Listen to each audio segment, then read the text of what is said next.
Hi, welcome to Family Matters, a special edition this year because it's our 50th anniversary at the Winston Prouty Center. I'm Chloe Leary, the Executive Director, and today we are fortunate to have two employees who are going to share some experiences they have about getting into the career of early childhood. So I want to welcome them. Thank you both for coming. Thank you. It's exciting to have you here. Why don't we just start with introductions, say your name and what you do, title, what you do. I'm Brandy Levesque, and I do consultation and behavior support at the Prouty Center. And I'm Alyssa Kelly, and I am a teacher associate at the Winston Prouty Center. And maybe say a little bit about what does consultation and behavior support mean? So I'm working with children and in their homes with their families and in classrooms providing support and education around social emotional development of young children. Great. So part of the reason I wanted to have the two of you come talk is because you've both been doing a lot of professional development and developing your career. And so thinking about some of the issues in early childhood and how people get into the field and how to make it work for them, that was my why I thought it would be interesting. So Brandy, I'm going to start with you. How did you get into early education? I thought about being a teacher from the time I was very small. Oh, really? So I was pretty focused. My mom always said, I knew you would be a teacher from the time you were about 3 years old. So I went through a path like that, going to undergraduate, and then I ended up actually with a degree in sociology and then went on to get my master's in education. But always loved early childhood and always wanted to do that. And way back then when I was in graduate school, you really didn't need a teaching license to teach preschool. Right. So things have changed since then. Which is part of what we're going to talk about. And Alyssa, you didn't start out originally in early childhood, but now you are pursuing a degree, and I'm wondering what inspired you to make that commitment? I have always, I guess we'll go. So high school, I didn't really have any idea what I was going to do, and I just kind of kept working at the job I had. And I chose to go to hair school, and I got degrees in both of those fields that I actually never ended up using. So I then got into caregiving, and when I moved back to Brattleboro in 2016, I'd heard about the Winston Prouty Center from my now fiance, Alex, who had done an event for the Prouty Center when he worked at his old job at World Learning at SIT. Yep. So I came and filled out an application to be a sub, and I have been with Prouty since. And so why have you stayed? So since a lot of people, like Brandy, say, I wanted to be a teacher my whole life and I love kids. What is it that's sort of inspiring you to stay and pursue? I mean, you're taking classes, which we'll talk about. But yes. I've always liked children. I've always kind of babysat as I've been older, and I've always just kind of liked children, but kind of looking back to thinking about how I wanted to do the field, and I never really did it. I've kind of just wanted to keep pursuing it, and Prouty's been a great organization to keep pursuing that, and they've been very helpful as far as schooling has gone. So I believe at this point in my life I have found my career path, so here I am. I'm 50 and I don't know mine. Yeah. So good for you. I know, it's great. So one of the ways, you just recently completed the Vermont Child Care and Industries and Career Council Apprenticeship program. Yes. Can you describe that, and what did that look like for you? How did it work? So the apprenticeship program I started in January of 2017. It consisted of 4,000 on-the-job work hours that I logged every week, and about 15 or so trainings and 6 college classes through the Community College of Vermont that I completed, and I officially completed the program in January of 2019. So it took me about 2 years. I got out of all those classes with a 4.0 GPA, which is pretty fantastic for me, I'd say. And I actually just signed up for classes through CCV again for the fall, so I'm just getting my paperwork done for that, and I will continue in the fall. And so I'm going to segue. Brandy, you've had a different path. So you're working on you did a BA in sociology. Yeah. And then went on to graduate education. Yeah. But now you're doing more professional development through a program called Teach. if there's a way to describe that, and why, what were you looking Yeah. for? What does it bring you? Sort of similar question. Well, as I said before, when I went to graduate school for education, you didn't need a teaching license for early ed, for preschool. And so I never really pursued that, and I wasn't encouraged to do that at the time. But as this has changed and the state we understand early ed more, and the state changes around requirements for teaching, the state needed more licensed teachers. And I had all this background and all this education, but not the actual license. This opportunity became available to get this Teach scholarship, and it was really fortunate because Teach is typically for people starting out in the field, not for people already in the field, but it was a collaboration with like the Agency of Education and the Teach scholarship to give some folks that are already in the field an opportunity to utilize a scholarship to get to take the classes they need, because it's very expensive, and it was out of my reach at that time financially to take the added classes. So I chose to, it was a great opportunity, and the Teach scholarship paid for 80% of my classes, which I took 5 courses, and then it was a collaboration with the Prouty Center as well, so then the remainder of the cost was split. So that was also a great benefit. It cost me, I think, less than $800 to take 5 master's level classes, and I was able to take the courses for an early childhood special ed endorsement. So I added to my knowledge already that I already had about education. So both of those programs you described, because the apprenticeship program didn't cost you anything either. No. So just thinking about how do we make, because it's a low-paying field, frankly, that makes it a heavy burden. If you want to take master's classes, you want to take college classes, how do you pay for it? So in both of your examples, having access to scholarships or programs that made it affordable or free were really important, is what I'm sort of assuming. But Right. And I've actually applied for the Teach scholarship. I'm waiting to hear back from them. So it's such a great opportunity, and it also, like for me, the Teach scholarship, all part of this collaboration and this contract that we had was that I was able to use work hours to complete some classwork, because I was working a full-time job and taking college courses, which is time consuming, and so I was able to take some time during the workday to complete some of the coursework, as well as utilize my time with children for like logged hours that I needed. So it was a really great experience, and it is that's the conundrum in this field of not having the financial resources to get the education you need. So I think teachers can get stuck. Yes. Who want to move on, who want to increase their education. Yes, and I think about.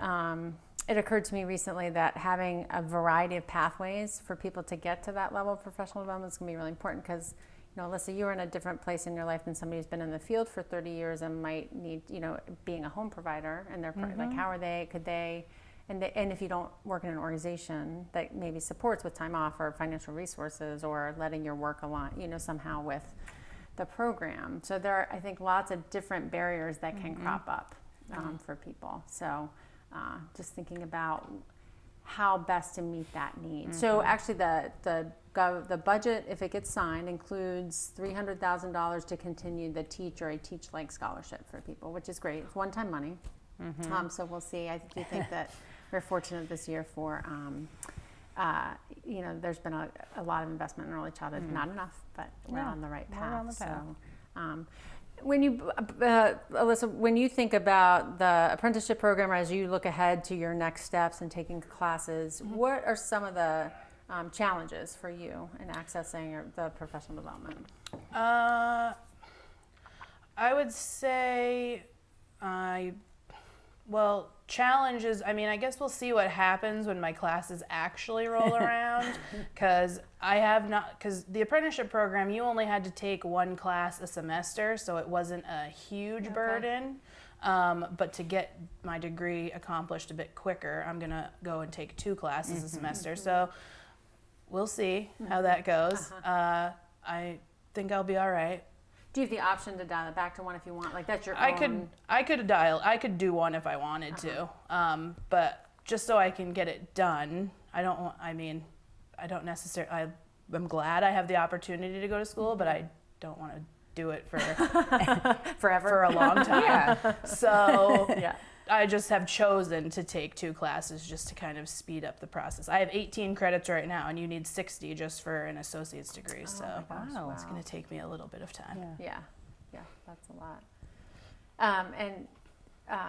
Brandon, what about you in terms of thinking of teachers? What were some of the barriers? Like, so if the financial barriers were removed a little bit, there were still other challenges to face. Well, time is a barrier, and I think for me that was the financial piece was the biggest barrier. But what I see in teachers around the community, or early educators and community-based programs, or I don't have the opportunity to work with as many family providers, but time away from the classroom to do trainings in the field. Trainings are often offered in the evenings or on the weekends, and what I hear is that is a big challenge because in the evenings they're exhausted, and on the weekends and they have their own families and their own lives, and so to me that's a huge barrier. And so opportunities to do weekday, during the week, during work hours, training and education or courses, I think would help people a lot. Do you feel like by having the opportunity to pursue further education or professional development while you're working, so there's challenges around time, is there a benefit, or did you experience times in any of your classes where you learned something in class and then in your work during the next week or month, you're like, oh, this is that thing I learned? That, like people who go to school and work at the same time, it's hard. And is there a benefit around aligning sort of your learning with your practice? And did you have that experience? And can you think of an example? I would say there were times where like I was taking certain classes and I was like, just being able to translate what you were learning back to your work day certainly made things kind of click during the work day, and you're like, oh, okay, like I figured, like I get why they did that, or why this is why we do it that way. I can't really think of an aha moment because it was all very useful information considering that I'm like newer to the field. So it was all information that was pretty new to me. So I certainly learned a lot. Yeah. I can't remember a specific example, but in the beginning when you were starting that program, I remember having conversations with you where you were taking what you were learning and applying it with the children right away.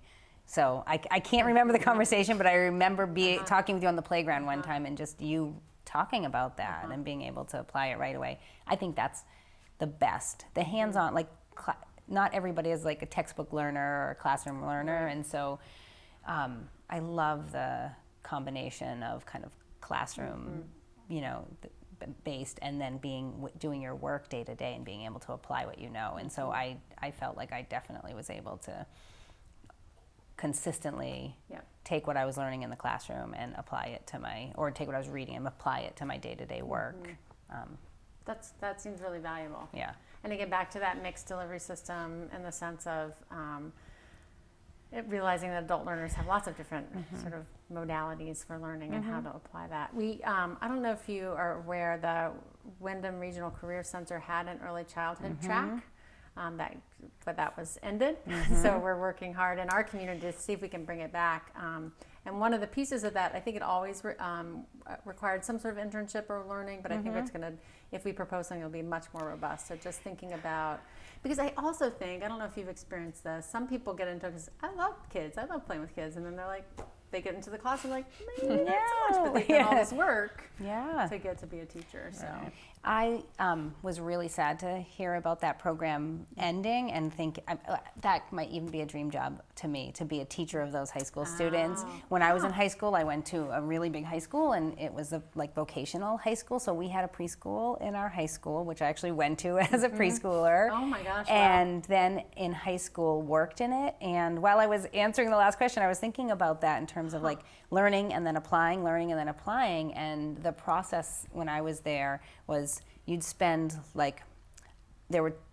our class was divided into 2 groups. You'd spend a group with the teacher of us as high school students, learning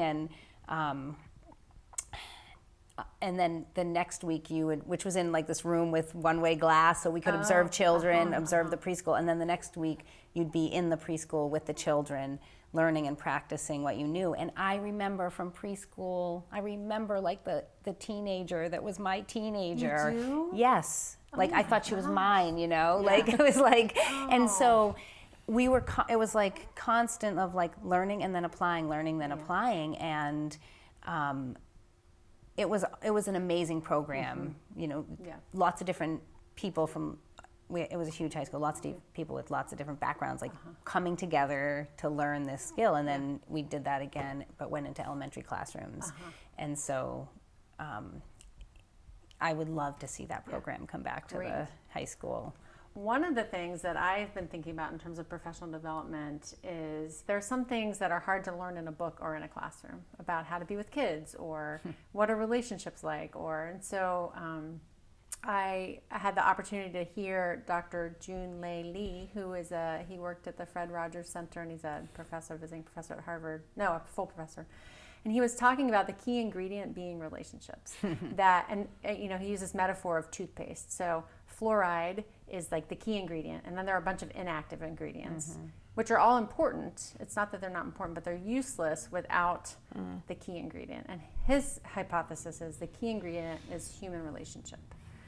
And then all the other stuff is good for a high quality environment. You want to have a degree, like we have research that shows professional teachers are better quality. And how do we learn about that relationship? So my question, that was a big setup. I'm just going to give you a little time to just process that. How do we learn about relationship, or how are ways that it has been embedded in your classroom in your learning or in your hands-on experience? And so do you feel like you've gotten that, or are there other ways that we can sort of teach that active ingredient or that part as we think about professional development? That was a big question. But it feels it's like one of those things that's hard to quantify. It's easy to quantify. Did you do the curriculum? Like here, develop a curriculum. Here, do a schedule. Okay. Okay. Here, have a good relationship. Right. What does that look like? So how is that happening in your professional development and education? I would say that I actually learned a lot about building a relationship first, rather like that has to be kind of the main part of working with the children every day, from when I was actually in the Oak Room last year and Brandy was coming in to do the MTSS trainings with us. I actually learned quite a bit from those trainings, and it does make a lot of sense when you're in it after the fact that you can, ask these little children to, do like this, this, and this, but if it's all based around a relationship, if they don't feel comfortable with working with you and being around you, then, it's obviously going to be a bit more difficult to, work with them. And I learned a lot in that MTSS class, and it doesn't so much apply because I'm working with toddlers now. It's more so preschool based, it seems, but I did carry some of that over with me this year, and I do feel like it benefited me in a lot of ways moving forward with a different direction of children this year rather than the preschools, but I learned a lot during those. It's like that's a little bit hard for me to answer because I feel like that's something that I have always not like I'm perfect at relationships, but like that's been just like interpersonal skills and like connection with people has just always been really important to me, I think, and I've always sought that out or had that in my life. But so it's like, can you teach that? But I think that's my question. Yeah. Or how have you seen, because and we talk about this, like, wow, they have great skills at this, and how do you teach them how? So have you seen it successfully taught or supported or coached or? Well, I think like Alyssa referred to MTSS, and the pyramid model is what she's talking about. And there are sort of like some things you can do to build relationship with your colleagues and build relationship with the children in your program and the families that you work with. And I think they come easy in some situations and not easy in others for lots of reasons. And so I think you can coach people or help teach people how to connect with others. And if it's not easy for you, I think anything can be learned. I don't like remember necessarily learning about that so specifically in school. When I was doing the TEACH program and taking classes through the Higher Ed Collaborative, one of our courses was collaboration and education, and that was about collaborating with all the different people you might in the field of early ed and early childhood special ed. And so there's some like guidelines and parameters, but I think maybe there is some level of a natural ability or at least interest in connecting. But that doesn't mean people who are more introverted can't, because I think you can try these different strategies and or practices to help build that. So there's kind of a list of practices I think that you could apply and teach about. But it was interesting when I was doing that collaboration course and talking about, I think I wrote a paper on how to connect with families, and I was listening to, I was reading all this paperwork, and it was like, do these things like lean in, give eye all these things that are important to show somebody that you're connecting and listening. But I thought, like, how about if you actually really want to hear what they have to say? I know. It was like, like we're two human beings connecting, and that's so important, and that really is, I agree with that statement. Like, that is the key ingredient. Yeah. And I think it's not like, I wouldn't expect there to be a class on how to have a relationship with, and you actually, with whomever, and I appreciate what you're saying. Like, it's really about all relationships. So our relationship with the kids and colleagues and families, and that it's all sort of aligned and working together, and that helps create the high quality environment. You might not have all the best books or blocks or, but if you have that, you have a really key ingredient to get started. That was pretty inspiring, I think, because I think it's easy to get a little caught up in, and I think it's true, we need more investment in early childhood. We need to invest more in helping people get professional development through scholarship programs or whatever means that they need. We need to be able to then pay them an equitable wage based on the education they have. So that's a whole other family matters, probably. Right. And there's lots we can do and be resourceful about and do the best we can for the kids and families that we have. So it's definitely a balance, I think. You had talked about maybe your ideal job would be shepherding some high school students. So thinking about your, what advice would you give to someone, no matter what age, but think of an age maybe, who is interested in going early into the field? Pros and cons, or what kind of questions might you have for them? Advice or questions? I would say, when you go to school, make sure you're working towards your teaching endorsement, your early ed endorsement, from whatever path that might be. And something we've already kind of talked about is just get involved with young kids. Like, learn as much as you can and be in there to see if that's something that you really like. You do have to be able to build relationships, but you have to love kids. Yeah. You have to enjoy. Yes. Sitting on the floor and playing and what you're doing. Yeah. So. Try it out. Try it out and ask questions and get, Yeah. I would say the same, because sometimes I do feel like people are just kind of like, oh, kids, could be easy, great. Right. I'll come in and hang. It's actually a lot, to be honest, I was like, sure, kids, great. When I first came in, and then when you actually get in there and you're working, you're like, oh, wow, it's actually a lot more work than I actually thought it was going to be. So definitely make sure that it's something you want to pursue before you, keep going. But I think it's a great field, and it's definitely I would say the day goes by awfully fast, because you're never really having any downtime, and you learn a lot from these little humans. They're very smart. I think they're underestimated sometimes, because they're like, oh, they're kids. What are they really going to know? But you'd be surprised if you listen to them on a daily basis. They are very smart. Yes. And it's really neat to know that just from you being there and helping them through the day, you're teaching them these skills that they can use down as they get older. Yeah, their whole lives. I think about that too, in terms of now that we understand how much of the brain is developing, what a critical time of life it is. And so it's really one of the most important careers that people can be in, early childhood. And so again, back to how do we value that as a culture. But if people want to make a difference in the world, there are lots of ways to make a difference, and this is it's pretty impactful.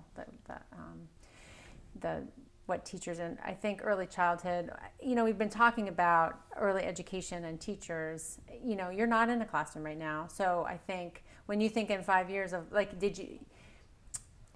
even though you always knew you want to be a teacher, did you understand that there was actually a career path that might keep you involved with young kids and families, but not be in a classroom? Yeah. No, I didn't really think about that, or know that. And even my work, my life and my work brought me to this place to be this, to work in, as a behavior consultant.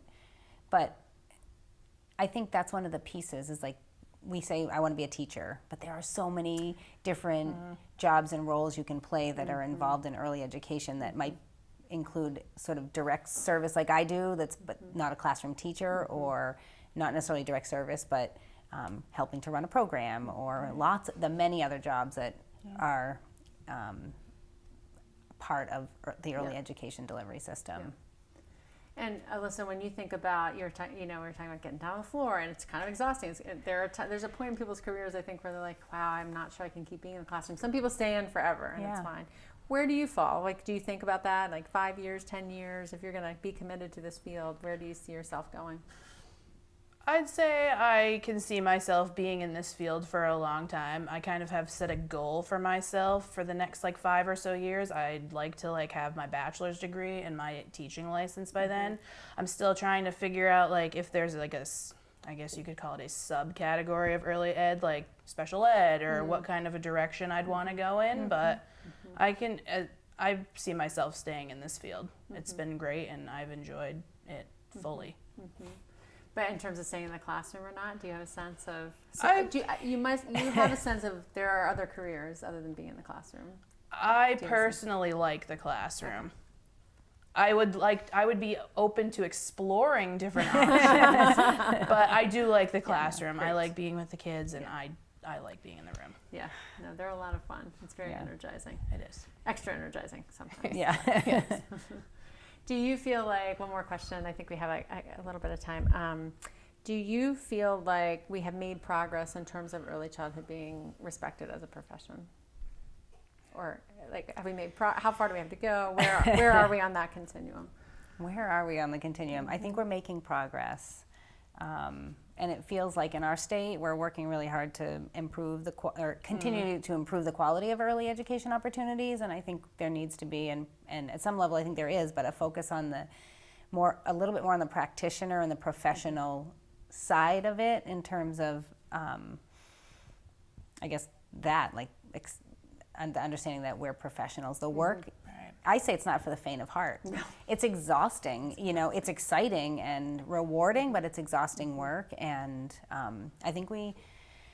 I still think there's a fair amount of a distance to go for the early ed field to be valued, say the same way as an elementary educator or a high school educator.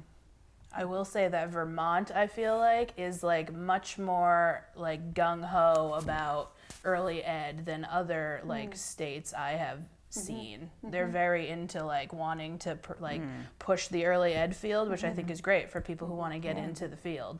Gives you a little bit more motivation to want to keep going. Good. Great. Well, good for our little state. Yeah, it's great.